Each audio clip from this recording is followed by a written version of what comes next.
ஆண்டவராகிய இயேசு கிறிஸ்துவின் நாமத்தில் காலை வாழ்த்துக்கள்.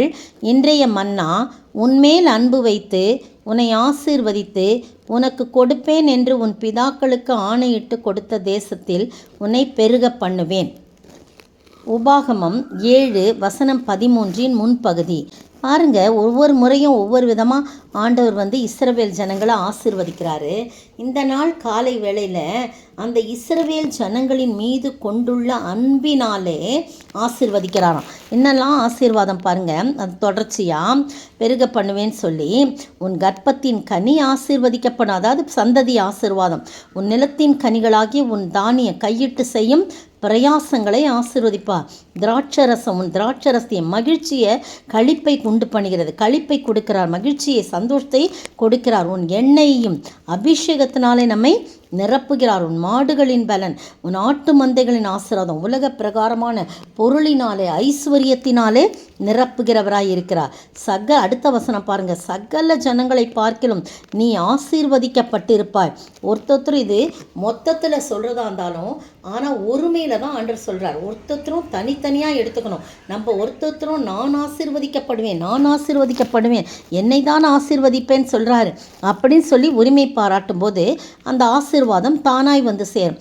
சகல ஜனங்களை பார்க்கலும் நீங்கள் ஆசீர்வதிக்கப்பட்டிருப்பீன்னு சொல்லவில்லை, நீ ஆசீர்வதிக்கப்பட்டிருப்பாய். உங்களுக்குள்ளும் உங்கள் மிருக ஜீவன்களுக்குள்ளும் ஆணிலாகிலும் பெண்ணிலாகிலும் மலடிருப்பதில்லை. நம்ம உரிமை பாராட்டி ஜெபிக்கலாம். மலடிருப்பதில்லைன்னு சொன்னீங்களே ஆண்டவரே, நீங்கள் தான் கிருபை செய்யுங்க அப்படின்னு சொல்லணும். சகல ஜனங்களில் சகல நோய்களையும் உன்னை விட்டு விலக்குவார். உன்னை, நீ, இதெல்லாம் நமக்குன்னு தனித்தனியாக சொல்லப்பட்ட காரியம். அப்போ நோய்களெல்லாம் நீக்குமென்னு சொன்னீங்களே அப்படின்னு சொல்லி ஜெபிக்கணும். உனக்கு தெரிந்திருக்கிற எகிப்தியரின் கொடிய ரோகங்கள் ஒன்றும் உன்மேல் வரப்பண்ணாமல் உன்னை பயிக்கிற யாவர் மேலும் அவைகளை வரப்பண்ணுவார். பாருங்கள், நம்மளை பயிக்கிறவங்க மேலே அந்த வியாதியை வரப்பண்ணுவாராம், நம்ம மேலே அந்த வியாதி வராது அப்படின்னு சொல்லி சொல்லப்பட்டிருக்குது. பாருங்கள், இந்த இடத்துல 9ஆம் வசனத்தில், ஆகையால் உன் தேவனாகிய கர்த்தரே தேவன் என்றும் தம்மில் அன்பு கூர்ந்து தமது கற்பனைகளை கைக்கொள்ளுகிறவர்களுக்கு அவர் 1000 தலைமுறை மட்டும் உடன்படிக்கையும் தயையும் காக்கிற உண்மையுள்ள தேவன் என்றும் நீ அறிந்து கொள்ளுவாய், அறிய கடவான்னு சொல்லி நிறைய சொல்லிட்டு சொல்கிறார். அப்போ நம்ம அவரிடத்துல கொண்டுள்ள அன்பு கூர்ந்து அவருடைய கற்பனைகளை நாம் கை கொள்ளும்போது அவர் நம்மை ஆசீர்வதிக்கிறவராயிருக்கிறார். எப்படி ஆசீர்வதிப்பார்? நாம் அவரிடத்துல அன்பு கூறும்போது அவரும் நம்மேல் அன்பு வைத்து நம்மை ஆசீர்வதிக்கிற தேவனாயிருக்கார். 2 அன்பு பாருங்கள், நாம் ஆண்டவரிடத்துல கொண்டுள்ள அன்பு, அவர் நம்மிடத்துல கொண்டுள்ள அன்பு. பாருங்கள், 8ஆம் வசனத்தில், கர்த்தர் உங்கள் மேல் அன்பு கூர்ந்ததினாலும், எவ்வளோ அருமையான காரியம் பாருங்கள்.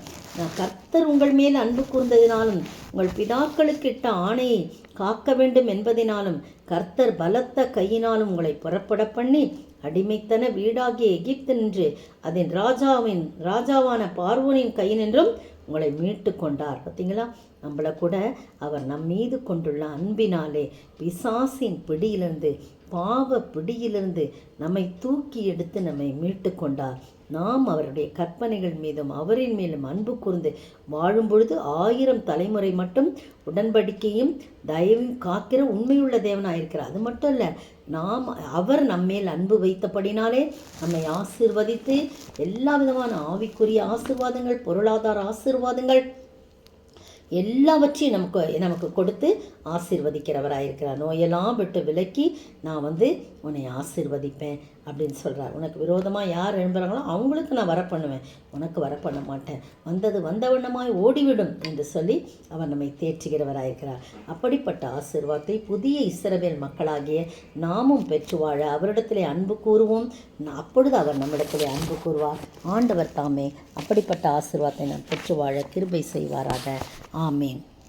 என் மீது அன்பு கூர்ந்து பலியானீர் சிலுவையிலே, எனக்காக இரத்தம் சிந்தி கழுவினீர் குற்றம் நீங்க பிரித்தெடுத்தீர் பிறக்கும் முன்னால் உமக்கென்று வாழ்ந்திட ஆராதனை உமக்கே அனுதினமும் உமக்கே பிரித்தெடுத்தீர் பிறக்கும் முன்னால் உமக்கென்று வாழ்ந்திட ஆராதனை உமக்கே, அனுதினமும் உமக்கே.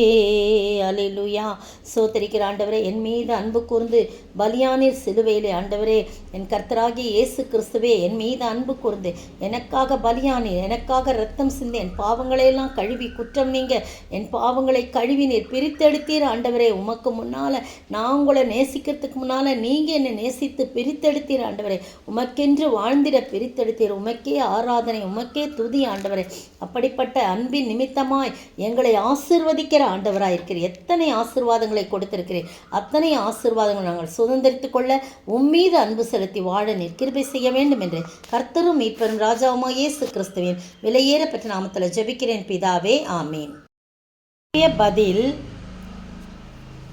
ஐஸ்வர்யம் உள்ளவர்கள் தேவனுடைய ராஜ்யத்தில் பிரவேசிப்பது எவ்வளவு அரிதாய் இருக்கிறது. லூக்கா 18:24. இன்றைய கேள்வி: எந்த மலைக்கு அருகான எந்த ஊர்களுக்கு போய் எதை அவிழ்த்து வர இயேசு சொன்னார்? எந்த மலைக்கு அருகான எந்த ஊர்களுக்கு சமீபமான இடத்துக்கு போய் எதை அவிழ்த்து வர சொன்னார்?